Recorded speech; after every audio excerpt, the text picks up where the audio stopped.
بسم الله الرحمن الرحيم. الحمد لله والصلاة والسلام على رسول الله. 7ویں صدی ہجری کے مایہ ناز محدث اور فقیہ امام ابو زکریا یحییٰ بن شرف نووی رحمت اللہ علیہ نے عبادات، اسلامی معاشرت اور اخلاق و آداب پر مبنی احادیث نبویہ کا ایک جامع، مختصر اور مستند ترین مجموعہ ترتیب دیا جس کا نام 40 رکھا۔ لیجئے سماعت فرمائیے 40 نووی۔ الحديث الأول. حدیث نمبر 1، اصلاح نیت کی ضرورت و اہمیت۔ عن أمير المؤمنين أبي حفص عمر بن الخطاب رضي الله عنه قال: سمعت رسول الله صلى الله عليه وسلم يقول: إنما الأعمال بالنيات وإنما لكل امرئ ما نوى، فمن كانت هجرته إلى الله ورسوله فهجرته إلى الله ورسوله، ومن كانت هجرته لدنيا يصيبها أو امرأة ينكحها فهجرته إلى ما هاجر إليه. رواه البخاري ومسلم.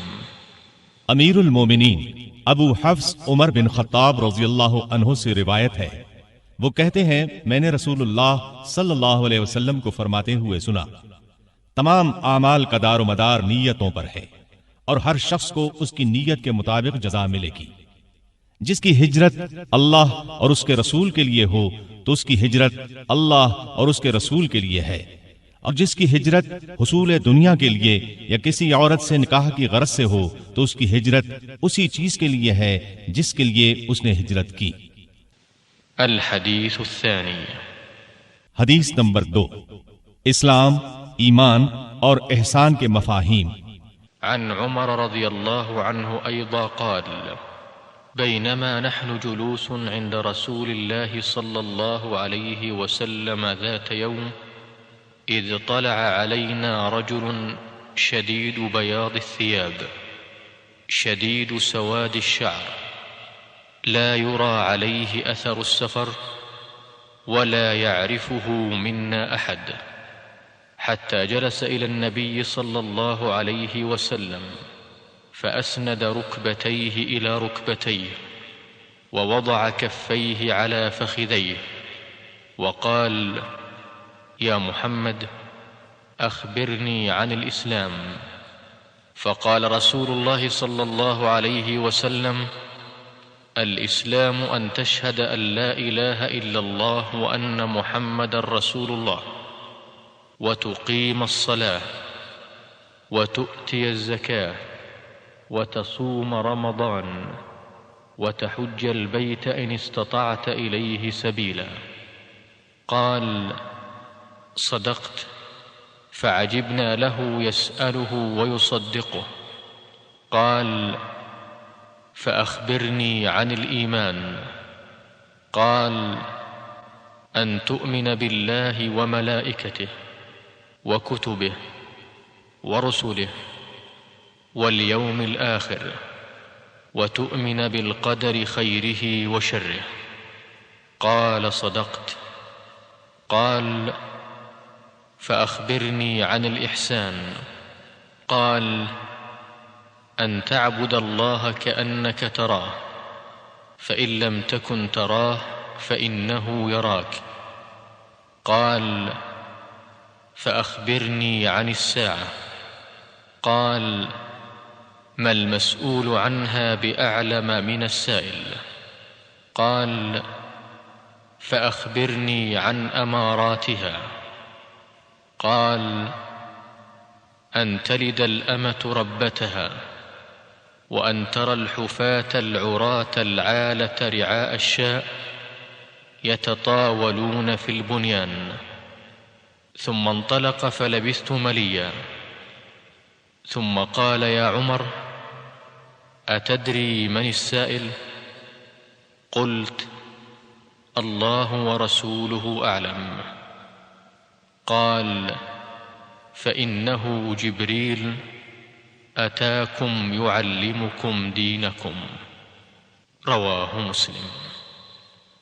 سیدنا عمر رضی اللہ عنہ سے روایت ہے، فرماتے ہیں ایک دن ہم رسول اللہ صلی اللہ علیہ وسلم کی خدمت میں بیٹھے تھے کہ اچانک ایک شخص نمودار ہوا جس کا لباس انتہائی سفید اور بال سخت سیاہ تھے، اس پر سفر کے آثار دکھائی دیتے تھے، نہ ہم میں سے کوئی اسے پہچانتا تھا۔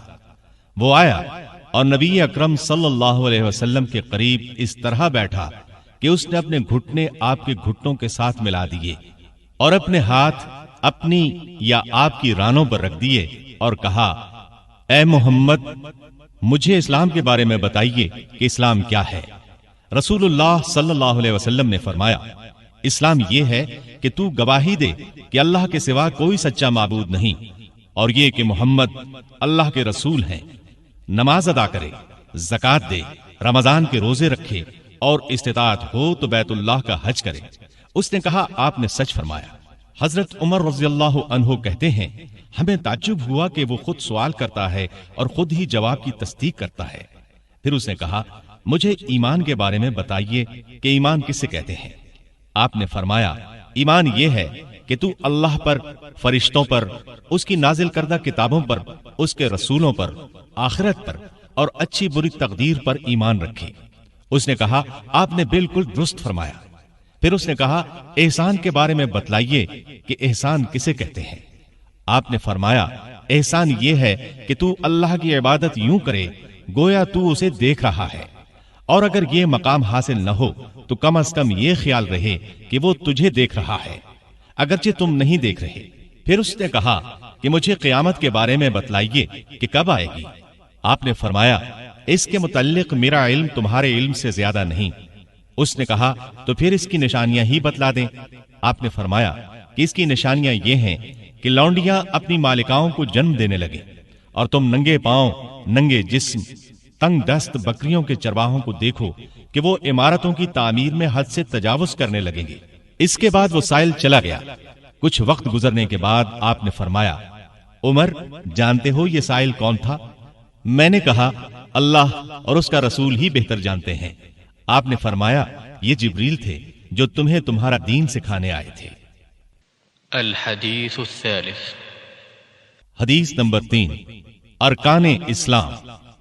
عن ابی عبد الرحمن عبد الله بن عمر بن الخطاب رضي الله عنهما قال: سمعت رسول الله صلى الله عليه وسلم يقول: بني الإسلام على 5: شهادة أن لا إله إلا الله وأن محمد رسول الله، وإقام الصلاة، وإيتاء الزكاة، وحج البيت، وصوم رمضان۔ رواہ البخاری ومسلم۔ ابو عبد الرحمن سیدنا عبداللہ بن عمر بن خطاب رضی اللہ عنہما سے روایت ہے، کہتے ہیں، میں نے رسول اللہ صلی اللہ علیہ وسلم کو فرماتے ہوئے سنا، اسلام کی بنیاد 5 چیزوں پر رکھی گئی ہے: گواہی دینا کہ اللہ کے سوا کوئی معبود برحق نہیں اور محمد اللہ کے رسول ہیں، نماز قائم کرنا، زکوٰۃ ادا کرنا، بیت اللہ کا حج کرنا اور رمضان المبارک کے روزے رکھنا۔ الحدیث الرابع، حدیث نمبر 4، انسان کے تخلیقی مراحل اور انجام آخرت۔ عن ابی عبد الرحمن عبد الله بن مسعود رضی اللہ عنہ قال: حدثنا رسول الله صلى الله عليه وسلم وهو الصادق المصدوق: إن أحدكم يجمع خلقه في بطن أمه 40 يوما نطفة، ثم يكون علقة مثل ذلك، ثم يكون مضغة مثل ذلك، ثم يرسل إليه الملك فينفخ فيه الروح، ويؤمر ب4 كلمات: بكتب رزقه، وأجله، وعمله، وشقي أو سعيد. فوالله الذي لا إله غيره إن أحدكم ليعمل بعمل أهل الجنة حتى ما يكون بينه وبينها إلا ذراع، فيسبق عليه الكتاب فيعمل بعمل أهل النار فيدخلها. وإن أحدكم ليعمل بعمل أهل النار حتى ما يكون بينه وبينها إلا ذراع فيسبق عليه الكتاب فيعمل بعمل أهل الجنة فيدخلها. رواه البخاري ومسلم. ابو عبد الرحمن سیدنا عبداللہ بن مسعود رضی اللہ عنہ سے روایت ہے، وہ کہتے ہیں صادق مصدوق رسول اللہ صلی اللہ علیہ وسلم نے ہم سے بیان فرمایا، تم میں سے ہر ایک کی تخلیق یوں ہوتی ہے کہ وہ والدہ کے پیٹ میں 40 یوم تک نطفے کی صورت میں، اس کے بعد اتنے ہی روز تک جمع ہوئے خون کی صورت میں، اور اس کے بعد اتنے ہی روز گوشت کے لوتھڑے کی صورت میں رہتا ہے۔ بعد ازاں اس کی طرف ایک فرشتہ بھیجا جاتا ہے، وہ آ کر اس میں روح پھونکتا ہے اور اس سے اس پیدا ہونے والے کے متعلق 4 باتیں، رزق، عمر، عمل اور اس کے شقی یعنی بدبخت یا سعید یعنی نیک بخت ہونے کے متعلق لکھنے کا حکم دیا جاتا ہے۔ اس اللہ کی قسم جس کے علاوہ کوئی سچا معبود نہیں، تم میں سے کوئی آدمی اہل جنت کے سے اعمال کرتا رہتا ہے یہاں تک کہ اس کے اور جنت کے مابین صرف ایک ہاتھ کا فاصلہ باقی رہ جاتا ہے، تو اس پر وہ سابقہ تحریر غالب آ جاتی ہے اور وہ شخص اہل جہنم کا سا عمل کر کے جہنم میں چلا جاتا ہے، اور ایک شخص اہل جہنم کے سے عمل کرتا رہتا ہے یہاں تک کہ اس کے اور جہنم کے درمیان صرف ایک ہاتھ کا فاصلہ باقی رہ جاتا ہے، تو وہ سابقہ تحریر غالب آ جاتی ہے اور وہ شخص اہل جنت کا سا عمل کر کے جنت میں چلا جاتا ہے۔ الحدیث الخامس، حدیث نمبر 5، مذمت بدعت۔ عن ام المؤمنین ام عبد اللہ عائشة رضی اللہ عنها قالت قال رسول الله صلى الله عليه وسلم من أحدث في أمرنا هذا ما ليس منه فهو رد. رواه البخاري ومسلم. وفي رواية لمسلم من عمل عملا ليس عليه أمرنا فهو رد. ام المومنین ام عبداللہ حضرت عائشہ رضی اللہ عنہا سے روایت ہے کہ رسول اللہ صلی اللہ علیہ وسلم نے فرمایا، جو شخص ہمارے دین میں کسی ایسی بات کو جاری کرے جو اس دین میں نہیں ہے تو وہ بات عمل مردود ہے۔ مسلم کی روایت کے الفاظ یوں ہیں کہ جو شخص ایسا عمل کرے جس کا ہمارے دین میں حکم نہیں تو وہ عمل مردود ہے۔ الحدیث السادس، حدیث نمبر 6، حلال، حرام اور اصلاح قلب۔ عن ابی عبد اللہ النعمان بن بشیر رضی اللہ عنہما قال سمعت رسول الله صلى الله عليه وسلم يقول إن الحلال بين وإن الحرام بين وبينهما أمور مشتبهات لا يعلمهن كثير من الناس فمن اتقى الشبهات فقد استبرأ لدينه وعرضه ومن وقع في الشبهات وقع في الحرام كالراعي يرعى حول الحمى يوشك أن يرتع فيه ألا وإن لكل ملك حمى ألا وإن حمى الله محارمه ألا وإن في الجسد مضغة إذا صلحت صلح الجسد كله وإذا فسدت فسد الجسد كله ألا وهي القلب رواہ البخاری ومسلم۔ ابو عبداللہ سیدنا نعمان بن بشیر رضی اللہ عنہما سے روایت ہے، کہتے ہیں میں نے رسول اللہ صلی اللہ علیہ وسلم کو فرماتے ہوئے سنا کہ حلال چیزوں کا حکم بالکل واضح ہے اور حرام چیزوں کا حکم بھی واضح ہے۔ ان دونوں یعنی حلال و حرام کے درمیان کچھ امور متشابہ ہیں جن کی حلت و حرمت کو اکثر لوگ نہیں جانتے، بس جو شخص اس قسم کی غیر واضح اشیاء سے بچ گیا اس نے اپنے دین اور عزت کو بچا لیا، اور جو شخص اس قسم کے امور کو اختیار کرنے لگے وہ حرام میں جا پڑے گا۔ جیسا کہ کوئی چرواہا چراگاہ کے آس پاس جانوروں کو چرائے تو ہو سکتا ہے کہ جانور چراگاہ میں جا پہنچے۔ خبردار، ہر بادشاہ کی چراگاہ ہوتی ہے اور اللہ کی چراگاہ سے مراد اس کی حرام کردہ اشیاء ہے۔ خبردار، جسم میں گوشت کا ایک ٹکڑا ہے، اگر وہ درست ہو تو سارا جسم درست رہتا ہے، اور اگر وہ خراب ہو جائے تو سارا جسم خراب ہو جاتا ہے۔ خبردار، وہ گوشت کا ٹکڑا دل ہے۔ الحديث السابع حدیث نمبر 7، اخلاص، خیر خواہی، وفاداری۔ عن أبي رقية تميم بن أوس الداري رضي الله عنه أن النبي صلى الله عليه وسلم قال: الدين النصيحة. قلنا: لمن؟ قال: لله ولكتابه ولرسوله ولأئمة المسلمين وعامتهم. رواه مسلم۔ ابو رقیہ سیدنا تمیم بن اوس داری رضی اللہ عنہ سے روایت ہے کہ نبی اکرم صلی اللہ علیہ وسلم نے فرمایا، دین خیرخواہی کا نام ہے۔ ہم نے کہا، خیرخواہی کس کے لیے ہو؟ آپ نے فرمایا، اللہ کے لیے، اس کی کتاب کے لیے، اس کے رسول کے لیے، مسلمانوں کے حکمرانوں اور عوام کے لیے۔ الحدیث الثامن حدیث نمبر 8، مسلمان کے جان و مال کا تحفظ۔ عن ابن عمر رضي الله عنهما أن رسول الله صلى الله عليه وسلم قال: أمرت أن أقاتل الناس حتى يشهدوا أن لا إله إلا الله وأن محمدا رسول الله ويقيموا الصلاة ويؤتوا الزكاة، فإذا فعلوا ذلك عصموا مني دماءهم وأموالهم إلا بحق الإسلام وحسابهم على الله تعالى۔ رواه البخاري ومسلم۔ سیدنا ابن عمر رضی اللہ عنہما سے روایت ہے کہ رسول اللہ صلی اللہ علیہ وسلم نے فرمایا، مجھے حکم دیا گیا ہے کہ میں لوگوں سے جنگ کرتا رہوں تاکہ وہ گواہی دیں کہ اللہ کے سوا کوئی سچا معبود نہیں اور محمد اللہ کے رسول ہیں، نماز قائم کریں اور زکوٰۃ دیں۔ جب وہ یہ کام کر لیں تو وہ مجھ سے اپنے خون اور اموال محفوظ کر لیں گے سوائے کسی اسلامی حق کے، اور ان کا حساب اللہ کے ذمے ہوگا۔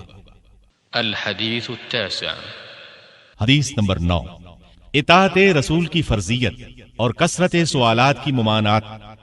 عن ابی ہریرہ عبد الرحمن بن صخر رضی اللہ عنہ قال: سمعت رسول الله صلى الله عليه وسلم يقول: ما نهيتكم عنه فاجتنبوه وما أمرتكم به فأتوا منه ما استطعتم، فإنما أهلك الذين من قبلكم كثرة مسائلهم واختلافهم على أنبيائهم۔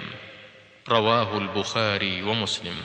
سیدنا ابو ہریرہ عبد الرحمن بن صخر رضی اللہ عنہ سے روایت ہے، فرمایا، میں نے رسول اللہ صلی اللہ علیہ وسلم کو فرماتے ہوئے سنا، میں تمہیں جس کام سے منع کروں اس سے باز رہو، اور جس کام کا حکم دوں اسے بقدر استطاعت بجا لاؤ۔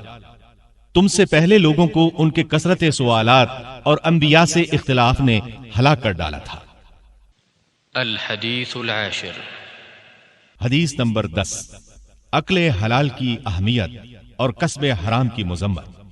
عن ابی ہریرہ رضی اللہ عنہ قال: قال رسول اللہ صلی اللہ علیہ وسلم: ان اللہ تعالی طیب لا يقبل الا طیبا، وان اللہ امر المؤمنین بما امر به المرسلین، فقال تعالی: يا أيها الرسل كلوا من الطيبات واعملوا صالحا، وقال تعالى: يا أيها الذين آمنوا كلوا من طيبات ما رزقناكم، ثم ذكر الرجل يطيل السفر أشعث أغبر يمد يديه إلى السماء يا رب يا رب، ومطعمه حرام ومشربه حرام وملبسه حرام وغذي بالحرام، فأنى يستجاب له۔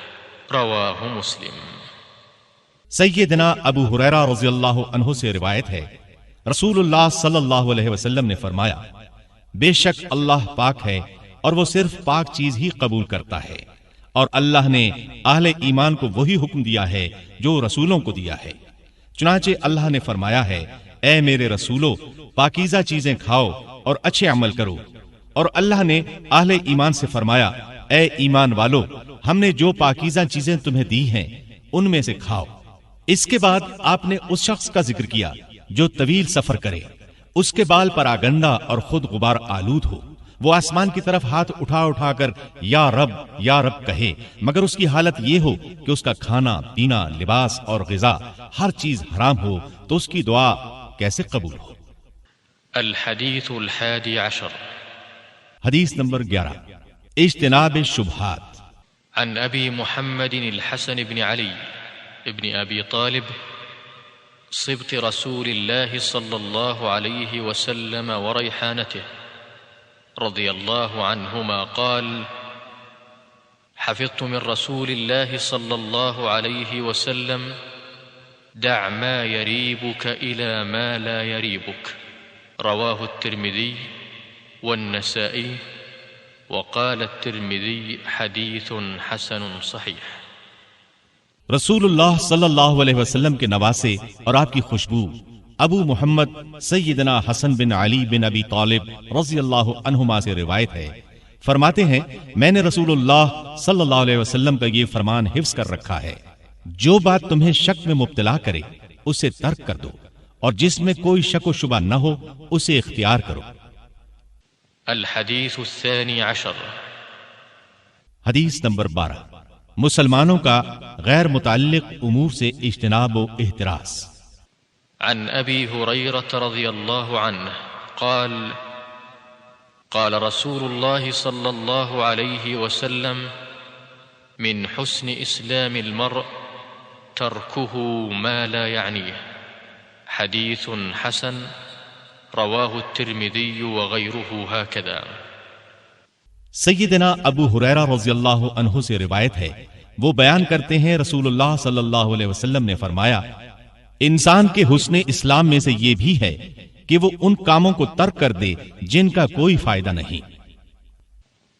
الحدیث الثالث عشر حدیث نمبر 13 اسلامی اخوت اور تکمیل ایمان۔ عن ابی حمزة انس بن مالک رضی اللہ عنہ خادم رسول الله صلى الله عليه وسلم عن النبي صلى الله عليه وسلم قال لا يؤمن أحدكم حتى يحب لأخيه ما يحب لنفسه رواه البخاري ومسلم۔ رسول اللہ صلی اللہ علیہ وسلم کے خادم ابو حمزہ سیدنا انس بن مالک رضی اللہ عنہ سے روایت ہے، وہ نبی اکرم صلی اللہ علیہ وسلم سے بیان کرتے ہیں، آپ نے فرمایا تم میں سے کوئی شخص اس وقت تک مکمل ایماندار نہیں ہو سکتا جب تک کہ اپنے مسلمان بھائی کے لیے وہی نہ پسند کرے جو اپنے لیے پسند کرتا ہے۔ الحدیث الرابع عشر حدیث نمبر 14 خون مسلم کی حرمت اور جواز قتل کی 3 صورتیں۔ عن ابن مسعود رضی اللہ عنہ قال قال رسول الله صلى الله عليه وسلم لا يحل دم امرئ مسلم إلا بإحدى ثلاث الثيب الزاني والنفس بالنفس والتارك لدينه المفارق للجماعة رواه البخاري ومسلم۔ سیدنا عبداللہ بن مسعود رضی اللہ عنہ سے روایت ہے، رسول اللہ صلی اللہ علیہ وسلم نے فرمایا ان 3 صورتوں کے علاوہ کسی مسلمان کا خون حلال نہیں جو یہ گواہی دیتا ہو کہ اللہ کے سوا کوئی معبود نہیں اور یہ کہ میں اللہ کا رسول ہوں۔ نمبر 1 شادی شدہ زانی، نمبر 2 جان کے بدلے جان یعنی قاتل، اور نمبر 3 دین کا تارک جماعت سے علیحدگی اختیار کرنے والا۔ الحدیث الخامس عشر حدیث نمبر 15 اسلامی آداب معاشرت۔ عن ابی ہریرہ رضی اللہ عنہ ان رسول اللہ صلی اللہ علیہ وسلم قال من كان يؤمن بالله واليوم الآخر فليقل خيرا أو ليصمت ومن كان يؤمن بالله واليوم الآخر فليكرم جاره ومن كان يؤمن بالله واليوم الآخر فليكرم ضيفه رواه البخاري ومسلم۔ سیدنا ابو ہریرہ رضی اللہ عنہ سے روایت ہے کہ رسول اللہ صلی اللہ علیہ وسلم نے فرمایا، جو شخص اللہ پر اور یوم آخرت پر ایمان رکھتا ہے وہ اچھی بات کہے یا پھر خاموش رہے، اور جو شخص اللہ پر اور یوم آخرت پر ایمان رکھتا ہے وہ اپنے ہمسائے کی عزت کرے، اور جو شخص اللہ کو اور یوم آخرت کو مانتا ہے وہ اپنے مہمان کی عزت کرے۔ الحدیث السادس عشر، حدیث نمبر 16، غصے سے ممانعت۔ عن ابی ہریرہ رضی اللہ عنہ ان رجلا قال للنبي صلى الله عليه وسلم اوصني قال لا تغضب، فردد مرارا قال لا تغضب، رواه البخاری۔ سیدنا ابو ہریرہ رضی اللہ عنہ سے روایت ہے کہ ایک شخص نے نبی کریم صلی اللہ علیہ وسلم کی خدمت میں عرض کیا، آپ مجھے وصیت فرمائیں۔ آپ نے فرمایا، غصہ نہ کیا کرو۔ اس نے بار بار اپنا سوال دہرایا تو آپ نے بھی ہر بار یہی جواب دیا کہ غصہ نہ کیا کرو۔ الحدیث السابع عشر، حدیث نمبر 17، ہر کام سلیقے سے اور ہر ایک سے حسن سلوک۔ عن ابی یعلا شداد بن اوس رضی اللہ عنہ عن رسول اللہ صلی اللہ علیہ وسلم قال ان اللہ كتب الإحسان على كل شيء فإذا قتلتم فأحسنوا القتلة وإذا ذبحتم فأحسنوا الذبحة وليحد أحدكم شفرته وليرح ذبيحته، رواہ مسلم۔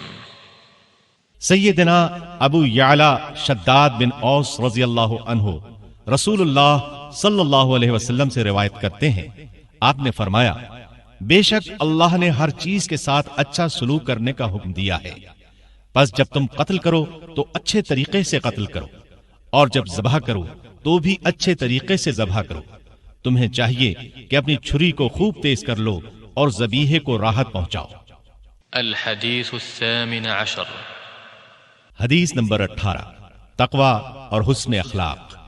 عن ابی ذر جندب بن جنادہ وابی عبد الرحمن معاذ بن جبل رضی اللہ عنہما عن رسول اللہ صلی اللہ علیہ وسلم قال اتق اللہ حیثما كنت واتبع السیئة الحسنة تمحها وخالق الناس بخلق حسن، رواه الترمذي وقال حديث حسن، وفي بعض النسخ حسن صحيح۔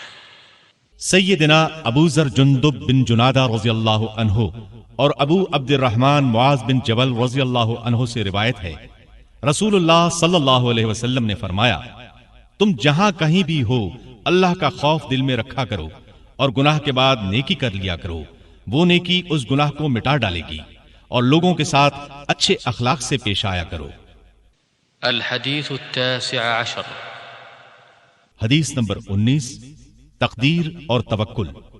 عن ابی العباس عبد اللہ بن عباس رضی اللہ عنہما قال كنت خلف النبي صلى الله عليه وسلم يوما فقال يا غلام إني أعلمك كلمات احفظ الله يحفظك احفظ الله تجده تجاهك إذا سألت فاسأل الله وإذا استعنت فاستعن بالله واعلم أن الأمة لو اجتمعت على أن ينفعوك بشيء لم ينفعوك إلا بشيء قد كتبه الله لك وإن اجتمعوا على أن يضروك بشيء لم يضروك إلا بشيء قد كتبه الله عليك رفعت الأقلام وجفت الصحف، رواه الترمذي وقال حديث حسن صحيح۔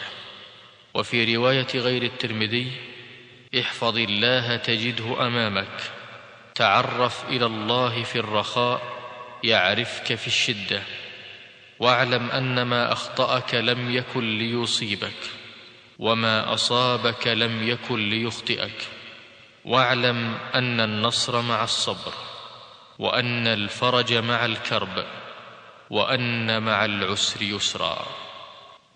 سیدنا ابو العباس عبداللہ بن عباس رضی اللہ عنہما سے روایت ہے کہ ایک روز میں نبی اکرم صلی اللہ علیہ وسلم کے پیچھے تھا تو آپ نے فرمایا، اے لڑکے، میں تمہیں چند مفید باتیں بتاتا ہوں، تو اللہ کے احکام کی حفاظت کر، یعنی اس کے احکام کی پابندی کر، وہ تیری حفاظت کرے گا۔ تو اللہ کے احکام کی حفاظت کر، تو اسے اپنے سامنے پائے گا۔ جب تو سوال کرے تو اللہ ہی سے سوال کر، جب تو مدد طلب کرے تو اللہ ہی سے مدد مانگ۔ یاد رکھ، ساری دنیا جمع ہو کر تجھے فائدہ پہنچانا چاہے تو وہ تجھے کسی بات کا فائدہ اور نفع نہیں دے سکتی سوائے اس کے جو اللہ نے تیرے لیے مقدر کر رکھا ہے، اور اگر سارے لوگ مل کر تجھے نقصان پہنچانا چاہیں تو وہ تیرا کچھ بھی نہیں بگاڑ سکتے سوائے اس نقصان کے جو اللہ نے تمہارے لیے مقدر کر رکھا ہو۔ قلم اٹھا لیے گئے اور صحیفے خشک ہو چکے ہیں۔ اس حدیث کو امام ترمذی نے روایت کیا ہے۔ ترمذی کے علاوہ دوسرے محدثین کی روایت میں یوں ہے، تو اللہ کے احکام کی حفاظت کر، تو اسے اپنے سامنے پائے گا۔ تو خوشحالی میں اس کی طرف رجوع کر، وہ تنگ دستی کے وقت تیری مدد فرمائے گا۔ یاد رکھ، جو چیز تجھے نہیں ملی وہ تجھے مل ہی نہیں سکتی تھی، اور جو کچھ تجھے مل گیا اس سے تو محروم نہیں رہ سکتا تھا۔ یاد رکھ، اللہ کی مدد صبر سے وابستہ ہے، اور تکالیف و مصائب کے بعد کشادگی اور فراخی آتی ہے، اور تنگی کے بعد آسانی بھی ہوتی ہے۔ الحدیث العشرون، حدیث نمبر 20، شرم و حیا جزو ایمان ہے۔ عن ابی مسعود عقبة بن عمرو الانصاری البدری رضی اللہ عنہ قال قال رسول الله صلى الله عليه وسلم إن مما أدرك الناس من كلام النبوة الأولى إذا لم تستح فاصنع ما شئت، رواه البخاری۔ سیدنا ابو مسعود عقبہ بن عمرو انصاری بدری رضی اللہ عنہ سے روایت ہے، رسول اللہ صلی اللہ علیہ وسلم نے فرمایا، سابقہ نبوت کے کلام میں سے لوگوں نے جو باتیں پائی ہیں ان میں سے ایک یہ بھی ہے کہ جب تو حیا چھوڑ دے تو جو دل چاہے کر۔ الحدیث الحادی والعشرون، حدیث نمبر 21، اللہ تعالی پر ایمان اور اس پر ثابت قدمی۔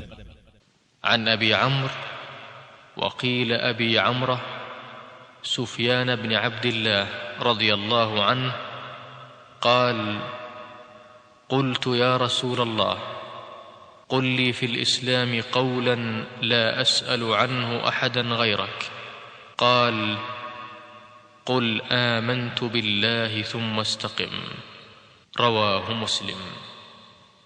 سیدنا ابو عمرو یا ابو عمرہ سفیان بن عبداللہ رضی اللہ عنہ سے روایت ہے، وہ فرماتے ہیں، میں نے کہا یا رسول اللہ، مجھے اسلام کے بارے میں کوئی ایسی واضح بات فرمائیں کہ اس کے متعلق مجھے آپ کے علاوہ کسی سے پوچھنے کی ضرورت نہ رہے۔ آپ نے فرمایا، تو کہہ میں اللہ پر ایمان لایا، اور پھر اس پر ثابت قدم رہ۔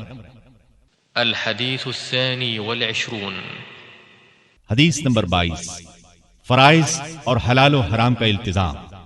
عن ابی عبد اللہ جابر بن عبد اللہ الانصاری رضی اللہ عنہما أن رجلا سأل رسول الله صلى الله عليه وسلم فقال أرأيت إذا صليت المكتوبات وصمت رمضان وأحللت الحلال وحرمت الحرام ولم أزد على ذلك شيئا أأدخل الجنة؟ قال نعم، رواه مسلم۔ ومعنى حرمت الحرام اجتنبته، ومعنى أحللت الحلال فعلته معتقدا حلة۔ ابو عبداللہ سیدنا جابر بن عبداللہ انصاری رضی اللہ عنہما سے روایت ہے کہ ایک شخص نے رسول اللہ صلی اللہ علیہ وسلم سے کہا، فرمائیے اگر میں صرف فرض نمازیں ادا کروں، صرف رمضان کے روزے رکھوں، حلال کو حلال اور حرام کو حرام سمجھوں، اور اس سے زیادہ کوئی عمل نہ کروں تو کیا میں جنت میں جا سکوں گا؟ آپ نے فرمایا ہاں۔ الحدیث الثالث والعشرون، حدیث نمبر 23، وضو، ذکر، نماز، صدقہ، صبر اور قرآن کے فضائل۔ عن أبي مالك الحارث بن عاصم الأشعري رضي الله عنه قال: قال رسول الله صلى الله عليه وسلم: الطهور شطر الإيمان، والحمد لله تملأ الميزان، وسبحان الله والحمد لله تملأ أو تملأان ما بين السماء والأرض، والصلاة نور، والصدقة برهان، والصبر ضياء، والقرآن حجة لك أو عليك، كل الناس يغدو، فبائع نفسه فمعتقها أو موبقها، رواه مسلم۔ سیدنا ابو مالک حارث بن عاصم اشعری رضی اللہ عنہ سے روایت ہے، رسول اللہ صلی اللہ علیہ وسلم نے فرمایا: پاکیزگی نصف ایمان ہے۔ الحمدللہ کا کلمہ ترازو کو بھر دے گا، یعنی نیکی کے پلڑے کو وزنی کرے گا۔ الحمدللہ اور سبحان اللہ، یہ دونوں کلمے زمین و آسمان کے مابین خلا کو پر کرتے ہیں۔ نماز نمازی کے لیے نور ہے، صدقہ کرنے والے کے لیے ایمان کی دلیل ہے، اور صبر کرنے والے کے لیے روشنی ہے، اور قرآن تمہارے حق میں یا تمہارے خلاف دلیل ہوگا۔ ہر شخص روزانہ اپنا سودا کرتا ہے، اور اس کے نتیجے میں یا تو خود کو جہنم سے آزاد کرا لیتا ہے یا خود کو تباہ کر بیٹھتا ہے۔ الحدیث الرابع والعشرون، حدیث نمبر 24، حرمت ظلم اور حقیقت توحید۔ عن أبي ذر الغفاري رضي الله عنه عن النبي صلى الله عليه وسلم فيما يرويه عن ربه عز وجل أنه قال: يا عبادي إني حرمت الظلم على نفسي وجعلته بينكم محرما فلا تظالموا، يا عبادي كلكم ضال إلا من هديته فاستهدوني أهدكم، يا عبادي كلكم جائع إلا من أطعمته فاستطعموني أطعمكم، يا عبادي كلكم عار إلا من كسوته فاستكسوني أكسكم، يا عبادي إنكم تخطئون بالليل والنهار وأنا أغفر الذنوب جميعا فاستغفروني أغفر لكم، يا عبادي إنكم لن تبلغوا ضري فتضروني ولن تبلغوا نفعي فتنفعوني، يا عبادي لو أن أولكم وآخركم وإنسكم وجنكم كانوا على أتقى قلب رجل واحد منكم ما زاد ذلك في ملكي شيئا، يا عبادي لو أن أولكم وآخركم وإنسكم وجنكم كانوا على أفجر قلب رجل واحد منكم ما نقص ذلك من ملكي شيئا، يا عبادي لو أن أولكم وآخركم وإنسكم وجنكم قاموا في صعيد واحد فسألوني فأعطيت كل واحد مسألته ما نقص ذلك مما عندي إلا كما ينقص المخيط إذا أدخل البحر، يا عبادي إنما هي أعمالكم أحصيها لكم ثم أوفيكم إياها، فمن وجد خيرا فليحمد الله ومن وجد غير ذلك فلا يلومن إلا نفسه، رواہ مسلم۔ سیدنا ابو ذر غفاری رضی اللہ عنہ نبی اکرم صلی اللہ علیہ وسلم سے حدیث قدسی روایت کرتے ہیں کہ اللہ تعالیٰ نے فرمایا: میرے بندو، میں نے اپنے اوپر حرام کر رکھا ہے کہ کسی پر ظلم کروں، اور میں نے اسے تمہارے درمیان بھی حرام کر دیا ہے، لہٰذا تم ایک دوسرے پر ظلم نہ کرو۔ میرے بندو، تم سب گمراہ ہو سوائے اس کے جسے میں ہدایت دوں، بس تم مجھ سے ہدایت طلب کرو، میں تمہیں ضرور ہدایت دوں گا۔ میرے بندو، تم میں سے ہر ایک بھوکا ہے سوائے اس کے جسے میں کھانا دوں، تم مجھ سے کھانا مانگو، میں تمہیں ضرور کھانا دوں گا۔ میرے بندو تم میں سے ہر ایک ننگا ہے سوائے اس کے جسے میں لباس پہناؤں، تم مجھ سے لباس طلب کرو میں تمہیں لباس دوں گا۔ میرے بندو تم دن رات گناہ کرتے ہو، میں تمام گناہ معاف کرنے والا ہوں، تم مجھ سے مغفرت طلب کرو میں تمہیں بخش دوں گا۔ میرے بندو تم مجھے کچھ نقصان پہنچا سکتے ہو نہ فائدہ۔ میرے بندو تم میں سے اگلے پچھلے انسان اور جن سب کے سب نیک ترین بن جائیں تو اس سے میری حکومت میں بالکل اضافہ نہ ہوگا۔ میرے بندو اگر تم میں سے اگلے پچھلے انسان اور جن بدترین بن جائیں تو اس سے میری حکومت میں بالکل کمی نہیں آئے گی۔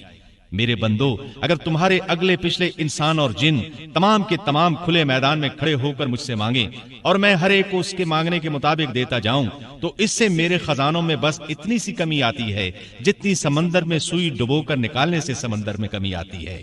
میرے بندو میں تمہارے اعمال کو محفوظ کر رہا ہوں، تمہیں ان کی پوری پوری جزا دوں گا۔ بس جو شخص اچھا نتیجہ پائے وہ اللہ تعالیٰ کی حمد کرے، اور جسے اچھا نتیجہ نہ ملے تو وہ صرف اپنے آپ ہی کو ملامت کرے۔ الحدیث الخامس والعشرون، حدیث نمبر 25، صدقے کا حقیقی مفہوم۔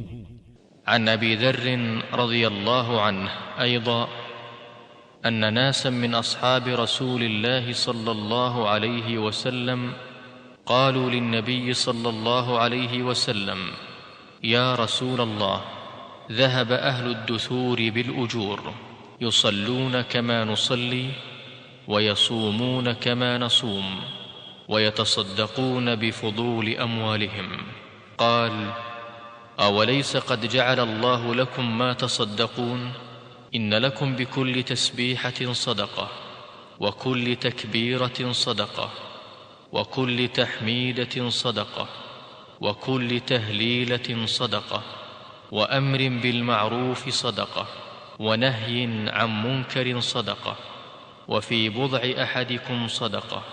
قالوا يا رسول الله أيأتي أحدنا شهوته ويكون له فيها أجر؟ قال أرأيتم لو وضعها في حرام أكان عليه وزر؟ فكذلك إذا وضعها في الحلال كان له أجر۔ رواہ مسلم۔ سیدنا ابو ذر غفاری رضی اللہ عنہ سے روایت ہے، چند صحابہ نے حضرت صلی اللہ علیہ وسلم سے عرض کیا، یا رسول اللہ، اہل ثروت تو اجر و ثواب میں سبقت لے گئے، کیونکہ وہ ہماری طرح نمازیں پڑھتے اور روزے رکھتے ہیں اور اپنے زائد مال میں سے صدقہ بھی کرتے ہیں۔ مال نہ ہونے کے سبب ہم صدقہ کرنے سے قاصر ہیں۔ آپ نے فرمایا، کیا اللہ نے تمہیں بھی صدقے کا سامان مہیا نہیں کیا؟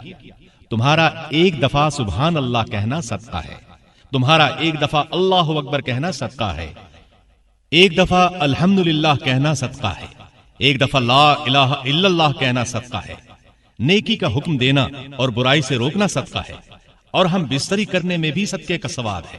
صحابہ نے کہا، یا رسول اللہ، ہم میں سے کوئی شخص اپنی نفسانی خواہش کو پورا کرے تو اسے بھی ثواب ملتا ہے؟ آپ نے فرمایا، کیا خیال ہے اگر وہ اسے حرام جگہ استعمال کرے تو اسے گناہ نہ ہوگا، ایسے ہی حلال مقام پر استعمال کرنے پر اجر بھی ملے گا۔ الحدیث السادس والعشرون، حدیث نمبر 26، ہر نیکی صدقہ ہے۔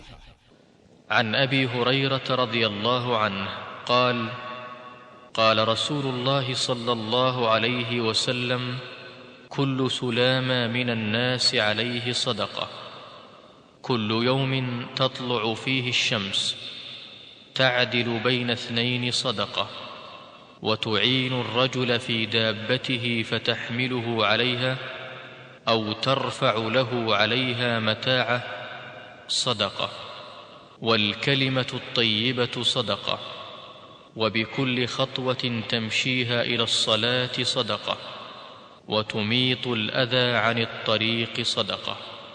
رواہ البخاری ومسلم۔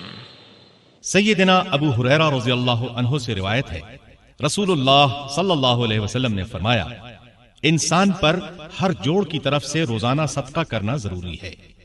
دو آدمیوں کے درمیان انصاف کرنا صدقہ ہے۔ سواری کے بارے میں کسی سے تعاون کرنا، یعنی سواری پر سوار کرنا یا کسی کا سامان لاد کر اس کی مدد کرنا صدقہ ہے۔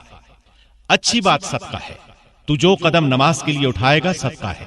راستے سے ایذا اور تکلیف دینے والی چیز کو ہٹانا بھی صدقہ ہے۔ الحديث 27 حدیث نمبر 27، نیکی اور گناہ کی پہچان۔ عن النواس بن سمعان رضي الله عنه عن النبي صلى الله عليه وسلم قال: البر حسن الخلق، والإثم ما حاك في نفسك وكرهت أن يطلع عليه الناس. رواه مسلم. وعن وابصة بن معبد رضي الله عنه قال: أتيت رسول الله صلى الله عليه وسلم فقال: جئت تسأل عن البر؟ قلت: نعم. قال: استفت قلبك، البر ما اطمأنت إليه النفس واطمأن إليه القلب، والإثم ما حاك في النفس وتردد في الصدر، وإن أفتاك الناس وأفتوك. حديث حسن رويناه في مسندي الإمامين أحمد بن حنبل والدارمي بإسناد حسن۔ سیدنا نواس بن سمعان رضی اللہ عنہ سے روایت ہے، نبی اکرم صلی اللہ علیہ وسلم نے فرمایا: اصل نیکی حسن اخلاق ہے، اور جو چیز تیرے دل میں کھٹکے اور تو چاہتا ہو کہ لوگوں کو اس کی خبر نہ ہو، وہ گناہ ہے۔ اور حضرت وابصہ بن معبد رضی اللہ عنہ فرماتے ہیں، میں رسول اللہ صلی اللہ علیہ وسلم کی خدمت میں حاضر ہوا تو آپ نے فرمایا: تم نیکی کے متعلق پوچھنے آئے ہو کہ نیکی کیا ہے؟ میں نے کہا: جی ہاں۔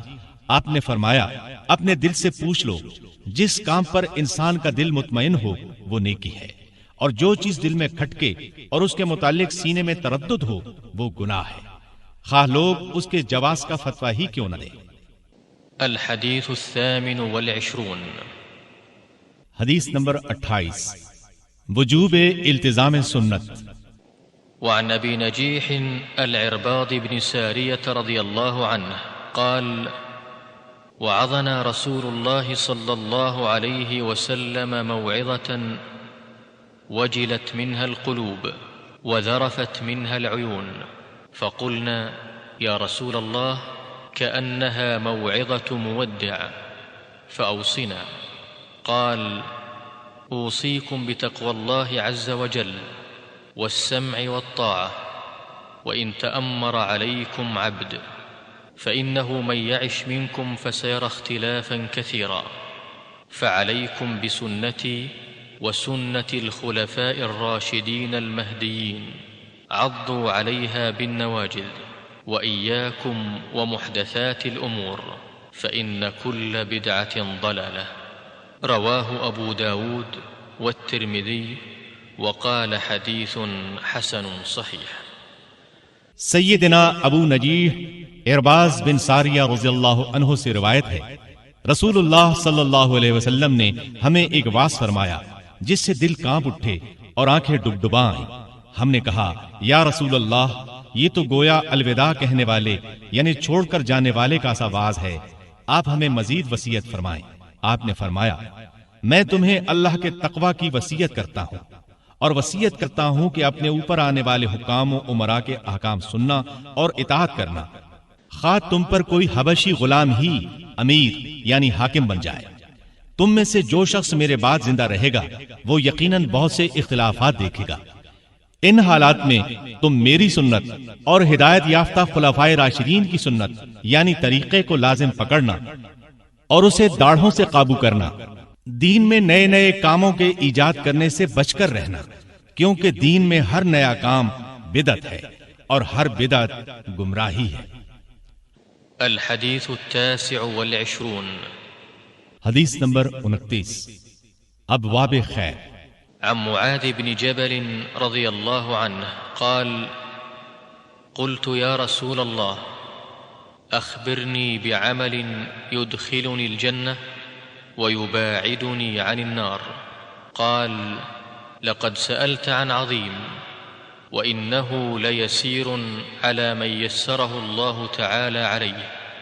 تعبد الله لا تشرك به شيئا، وتقيم الصلاة، وتؤتي الزكاة، وتصوم رمضان، وتحج البيت.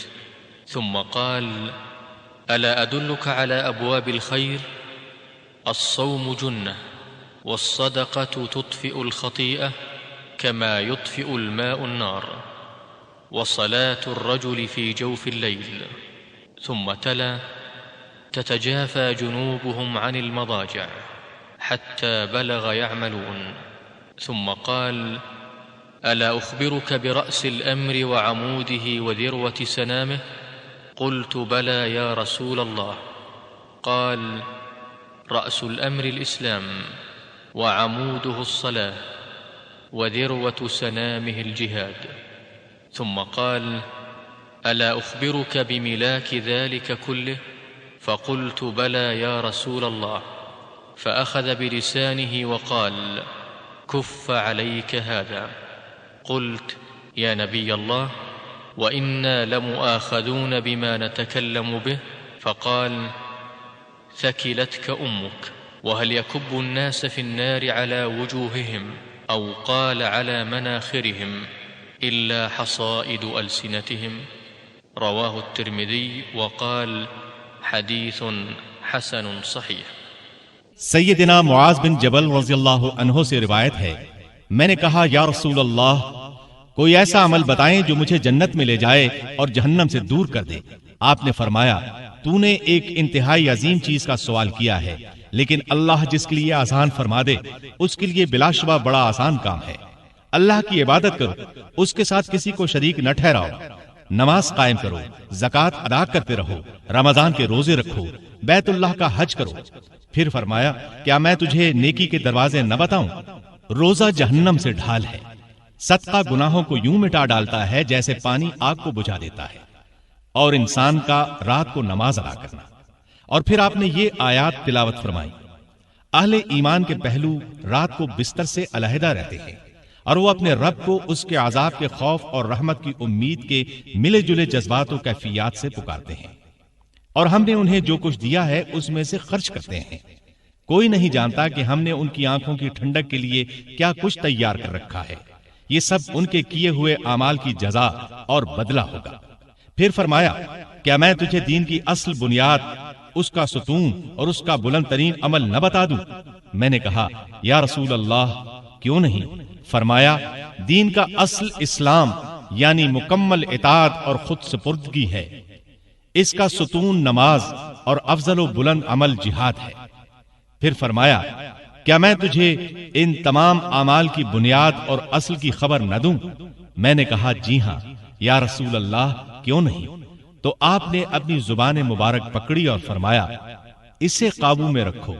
میں نے کہا، اے اللہ کے نبی، ہم جو کچھ بولتے ہیں کیا اس کا مواخذہ ہوگا؟ آپ نے فرمایا، اے معاذ، تجھے تیری ماں روئے گم پائے، لوگوں کو چہروں یعنی نتنوں کے بل جہنم میں ان کی زبانوں کی کٹائی یا کمائی ہی تو لے جائے گی۔ الحدیث 30 حدیث نمبر 30، شرعی احکام کی اقسام۔ عن ابی ثعلبة الخشنی جرثوم بن ناشر رضی اللہ عنہ عن رسول اللہ صلی اللہ علیہ وسلم قال: إن الله تعالى فرض فرائض فلا تضيعوها، وحد حدودا فلا تعتدوها، وحرم أشياء فلا تنتهكوها، وسكت عن أشياء رحمة لكم غير نسيان فلا تبحثوا عنها. حديث حسن رواه الدارقطني وغيره. سیدنا ابو ثعلبہ خشنی جرثوم بن ناشر رضی اللہ عنہ سے روایت ہے، رسول اللہ صلی اللہ علیہ وسلم نے فرمایا، اللہ نے کچھ فرائض مقرر کر دیے ہیں، انہیں ضائع مت کرو، اور اس نے کچھ حدود مقرر فرمائی ہیں، ان سے تجاوز نہ کرو، اور اس نے کچھ چیزوں کو حرام قرار دیا ہے، ان چیزوں کے قریب نہ جاؤ، یعنی ان کی حرمت پامال نہ کرو، اور اس نے تم پر شفقت فرماتے ہوئے بعض چیزوں کے متعلق عمدن سکوت فرمایا ہے، ان کے متعلق تم بحث میں نہ پڑو۔ الحدیث 31 حدیث نمبر 31، زہد کی حقیقت و فضیلت۔ عن ابی العباس سهل بن سعد الساعدي رضي الله عنه قال: جاء رجل إلى النبي صلى الله عليه وسلم فقال: يا رسول الله، دلني على عمل إذا عملته أحبني الله وأحبني الناس. فقال ازهد في الدنيا يحبك الله وازهد فيما عند الناس يحبك الناس. حديث حسن رواه ابن ماجه وغيره بأسانيد حسنة. سیدنا ابو العباس سہل بن سعد ساعدی رضی اللہ عنہ سے روایت ہے کہ ایک شخص نبی اکرم صلی اللہ علیہ وسلم کی خدمت میں آیا اور اس نے کہا یا رسول اللہ مجھے کوئی ایسا عمل بتلائیے جب اسے بجا لاؤں تو اللہ اور تمام لوگ مجھ سے محبت کریں. آپ نے فرمایا دنیا سے بے رغبت ہو جا، اللہ تجھ سے محبت فرمائے گا، اور لوگوں کے پاس جو کچھ ہے اس سے بے نیاز رہ، لوگ تجھ سے محبت کریں گے. الحديث الثاني والثلاثون. حدیث نمبر 32. ضرر رسانی اور بطور انتقام ضرر سے احتراز. عن أبي سعيد سعد بن سنان الخدري رضي الله عنه أن رسول الله صلى الله عليه وسلم قال لا ضرر ولا ضرار. حديث حسن رواه ابن ماجه والدارقطني وغيرهما مسندا. ورواه مالك في الموطأ مرسلا عن عمرو بن يحيى عن أبيه عن النبي صلى الله عليه وسلم فأسقط أبا سعيد وله طرق يقوي بعضها بعضا. سیدنا ابو سعید سعد بن سنان خدری رضی اللہ عنہ سے روایت ہے کہ رسول اللہ صلی اللہ علیہ وسلم نے فرمایا کسی کو ضرر پہنچاؤ نہ ضرر کا انتقام لو. الحديث الثالث والثلاثون. حدیث نمبر 33. اثبات دعوی. عن ابن عباس رضي الله عنهما أن رسول الله صلى الله عليه وسلم قال لو يعطى الناس بدعواهم لادعى رجال أموال قوم ودماءهم لكن البينة على المدعي واليمين على من أنكر. حديث حسن رواه البيهقي وغيره هكذا وبعضه في الصحيحين. سیدنا ابن عباس رضی اللہ عنہما سے روایت ہے رسول اللہ صلی اللہ علیہ وسلم نے فرمایا اگر لوگوں کو ان کے دعوے کے مطابق بلا تحقیق دے دیا جائے تو لوگ دوسروں کے اموال اور خون پر دعوے کرنے لگیں. لہذا اصول یہ ہے کہ مدعی ثبوت پیش کرے اور مدعا علیہ اگر انکاری ہو تو قسم اٹھائے. الحديث الرابع والثلاثون. حدیث نمبر 34. امر بالمعروف ونہی عن المنکر. عن أبي سعيد الخدري رضي الله عنه قال سمعت رسول الله صلى الله عليه وسلم يقول من رأى منكم منكرا فليغيره بيده فإن لم يستطع فبلسانه فإن لم يستطع فبقلبه وذلك أضعف الإيمان. رواه مسلم. سیدنا ابو سعید خدری رضی اللہ عنہ سے روایت ہے میں نے رسول اللہ صلی اللہ علیہ وسلم کو فرماتے ہوئے سنا تم میں سے جو شخص برائی کو دیکھے وہ اسے اپنے ہاتھ یعنی طاقت سے بدلے، اگر اس کی استطاعت نہ ہو تو زبان سے منع کرے، اور اگر اس کی بھی استطاعت نہ ہو تو دل سے برا جانے. یہ ایمان کا کمزور ترین درجہ ہے. الحديث الخامس والثلاثون. حدیث نمبر 35. اسلامی معاشرت کے اصول. عن أبي هريرة رضي الله عنه قال قال رسول الله صلى الله عليه وسلم لا تحاسدوا ولا تناجشوا ولا تباغضوا ولا تدابروا ولا يبع بعضكم على بيع بعض وكونوا عباد الله إخوانا. المسلم أخو المسلم لا يظلمه ولا يخذله ولا يكذبه ولا يحقره. التقوى هاهنا ويشير إلى صدره 3 مرات. بحسب امرئ من الشر أن يحقر أخاه المسلم. كل المسلم على المسلم حرام دمه وماله وعرضه. رواه مسلم. سیدنا ابو ہریرہ رضی اللہ عنہ سے روایت ہے رسول اللہ صلی اللہ علیہ وسلم نے فرمایا ایک دوسرے پر حسد نہ کرو، کوئی چیز خریدنے کا ارادہ نہ ہو اور کوئی دوسرا شخص خرید رہا ہو تو خواہ مخواہ بولی میں حصہ لے کر قیمت نہ بڑھاؤ کہ وہ چیز اسے مہنگی ملے۔ آپس میں بغض نہ رکھو، ایک دوسرے سے منہ نہ موڑو، کسی کی بیع پر کوئی شخص بیع نہ کرے۔ اللہ کے بندو بھائی بھائی بن کر رہو۔ مسلمان مسلمان کا بھائی ہے، وہ اس پر ظلم کرتا ہے نہ اس کی مدد ترک کرتا ہے اور نہ اسے حقیر سمجھتا ہے۔ آپ نے سینے کی طرف اشارہ کر کے 3 بار فرمایا تقوی یہاں ہے۔ انسان کے لیے اتنا گناہ ہی کافی ہے کہ وہ اپنے مسلمان بھائی کو حقیر سمجھے۔ ہر مسلمان پر دوسرے مسلمان کا خون، مال اور عزت حرام ہے۔ الحديث السادس والثلاثون حدیث نمبر 36، حسن معاشرت، تیسیر، ستر عیوب، طلب علم اور عمل کی فضیلت۔ عن أبي هريرة رضي الله عنه عن النبي صلى الله عليه وسلم قال: من نفس عن مؤمن كربة من كرب الدنيا نفس الله عنه كربة من كرب يوم القيامة، ومن يسر على معسر يسر الله عليه في الدنيا والآخرة، ومن ستر مسلما ستره الله في الدنيا والآخرة، والله في عون العبد ما كان العبد في عون أخيه، ومن سلك طريقا يلتمس فيه علما سهل الله به طريقا إلى الجنة، وما اجتمع قوم في بيت من بيوت الله يتلون كتاب الله ويتدارسونه بينهم إلا نزلت عليهم السكينة وغشيتهم الرحمة وحفتهم الملائكة وذكرهم الله في من عنده، ومن بطأ به عمله لم يسرع به نسبه۔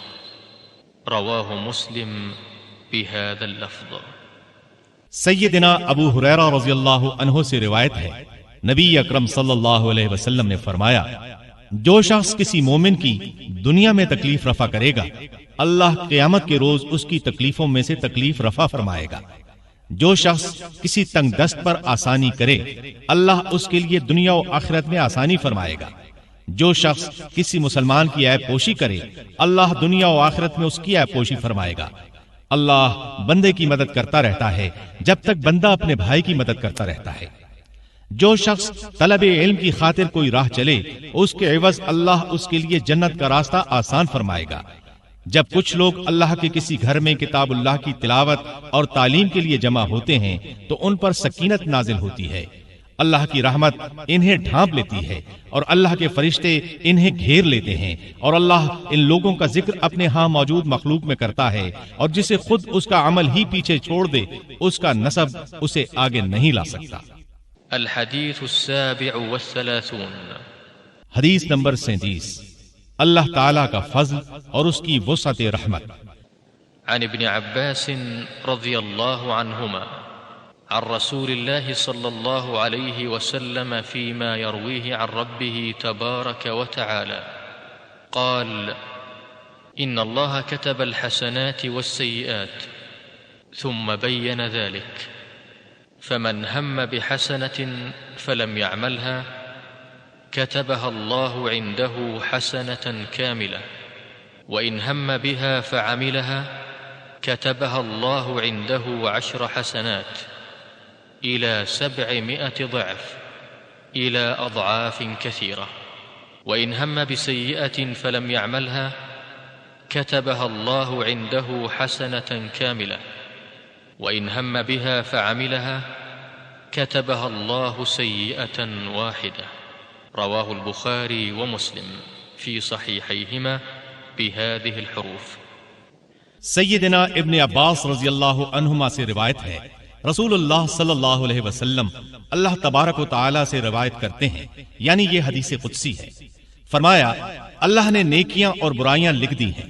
پھر اس کی وضاحت یوں فرمائی کہ جو شخص نیکی کا ارادہ کرے ابھی اس نے عمل نہ کیا ہو، اللہ اسے اپنے ہاں مکمل نیکی درج فرما لیتا ہے، اور اگر نیکی کا ارادہ کر کے اس پر عمل بھی کر لے تو اللہ اس ایک نیکی کو اپنے ہاں 10 گنا سے لے کر 700 گنا بلکہ اس سے بھی کئی گنا زیادہ لکھ لیتا ہے، اور اگر انسان صرف برائی کا ارادہ کرے اور اس پر عمل نہ کرے تو بھی اللہ اسے اپنے ہاں مکمل نیکی لکھ لیتا ہے، اور برائی کا ارادہ کر کے عمل کر لے تو اللہ اپنے ہاں اسے صرف ایک ہی گناہ لکھتا ہے۔ الحدیث الثامن والثلاثون، حدیث نمبر 38، فرائض اور نوافل اللہ تعالیٰ کے قرب اور محبت کا ذریعہ ہے۔ عن ابی ہریرہ رضی اللہ عنہ قال قال رسول الله صلى الله عليه وسلم إن الله تعالى قال من عادى لي وليا فقد آذنته بالحرب وما تقرب إلي عبدي بشيء أحب إلي مما افترضته عليه ولا يزال عبدي يتقرب إلي بالنوافل حتى أحبه فإذا أحببته كنت سمعه الذي يسمع به وبصره الذي يبصر به ويده التي يبطش بها ورجله التي يمشي بها ولئن سألني لأعطينه ولئن استعاذني لأعيذنه رواه البخاري۔ سیدنا ابو ہریرہ رضی اللہ عنہ سے روایت ہے، رسول اللہ صلی اللہ علیہ وسلم نے فرمایا، اللہ کا ارشاد ہے، جو شخص میرے کسی ولی یعنی دوست سے عداوت رکھے میرا اس سے اعلان جنگ ہے۔ میرا بندہ میرے فرض کردہ امور کے سوا کسی اور چیز کے ذریعے میرے زیادہ قریب نہیں آ سکتا۔ میرا بندہ نوافل یعنی نفلی عبادات کے ذریعے میرے قریب ہوتا رہتا ہے، یہاں تک کہ میں اس سے محبت کرنے لگتا ہوں، اور جب میں اس سے محبت کرنے لگتا ہوں تو میں اس کا کان بن جاتا ہوں جس سے وہ سنتا ہے، اس کی آنکھ بن جاتا ہوں جس سے وہ دیکھتا ہے، اور اس کا ہاتھ بن جاتا ہوں جس سے وہ پکڑتا ہے، اور اس کا پاؤں بن جاتا ہوں جس سے وہ چلتا ہے۔ وہ مجھ سے مانگے تو میں اسے ضرور دیتا ہوں، مجھ سے پناہ طلب کرے تو میں اسے پناہ ضرور دیتا ہوں۔ الحدیث التاسع والثلاثون، حدیث نمبر 39، خطا، نسیان اور جبر و اکراہ کی معافی۔ عن ابن عباس رضی اللہ عنہما ان رسول اللہ صلی اللہ علیہ وسلم قال إن الله تجاوز لي عن أمتي الخطأ والنسيان وما استكرهوا عليه، حديث حسن رواه ابن ماجه والبيهقي وغيرهما۔ سیدنا ابن عباس رضی اللہ عنہما سے روایت ہے کہ رسول اللہ صلی اللہ علیہ وسلم نے فرمایا، اللہ نے میری خاطر میری امت سے 3 قسم کے کاموں اور گناہوں کو معاف کر دیا ہے، خطا، نسیان اور وہ کام جن کے کرنے پر انسان مجبور کر دیا جائے۔ الحدیث الاربعون، حدیث نمبر 40، دنیا کی بے ثباتی۔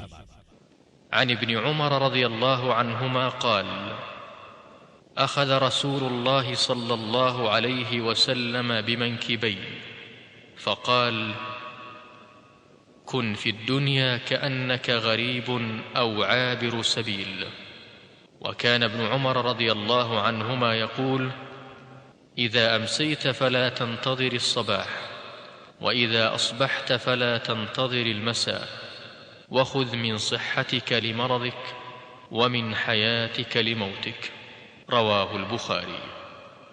سیدنا ابن عمر رضی اللہ عنہما سے روایت ہے، فرماتے ہیں رسول اللہ صلی اللہ علیہ وسلم نے میرے کندھوں کو پکڑ کر فرمایا، دنیا میں یوں رہو جیسے کہ اجنبی یا راہ چلتا مسافر ہو۔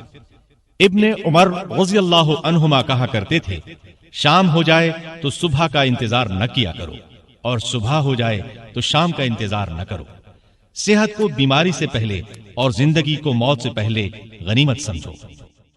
الحديث الحادي والأربعون، عن أبي محمد عبد الله بن عمرو بن العاص رضي الله عنهما قال قال رسول الله صلى الله عليه وسلم لا يؤمن أحدكم حتى يكون هواه تبعا لما جئت به، حديث حسن صحيح رويناه في كتاب الحجة بإسناد صحيح۔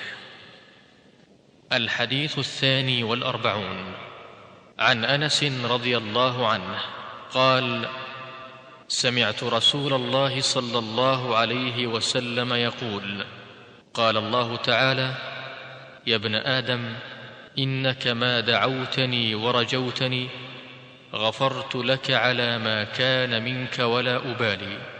يا ابن آدم، لو بلغت ذنوبك عنان السماء ثم استغفرتني غفرت لك.